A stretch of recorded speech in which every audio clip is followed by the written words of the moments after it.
During the governor's stay-home order, dealerships were allowed to sell vehicles on a very limited basis.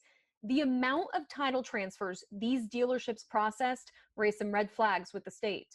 Just the time of year when vehicle sales would typically be picking up speed. Most car dealerships across Washington were only collecting dust. Our business has drastically dropped by over 90%. But there's about 25 other dealerships across the state that managed to move a lot of vehicles, calling into question whether they were breaking the rules. The Department of Licensing sent this letter to dealers that processed more than 100 title transfers between April 1st and April 16th.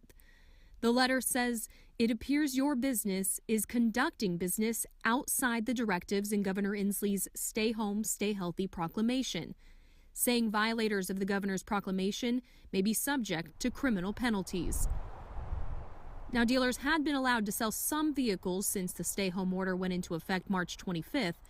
They could close a pending transaction that started before the governor's order, replace a totaled vehicle, extend an expired lease, or sell to an essential worker if that worker had no other way to get to the job. Now, the roughly 25 dealers in question are being asked to prove that each of the more than 100 transactions it processed in 2 weeks all fit that criteria. The Department of Licensing tells me some dealerships return the information in a matter of days. Others, they're still waiting on.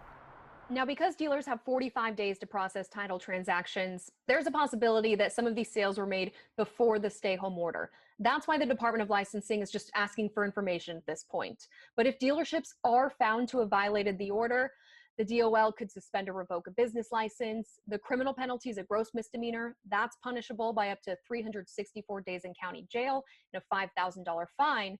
And if the Attorney General's office decides to pursue violations to the Consumer Protection Act, a court could order a $2,000 fine for each violation.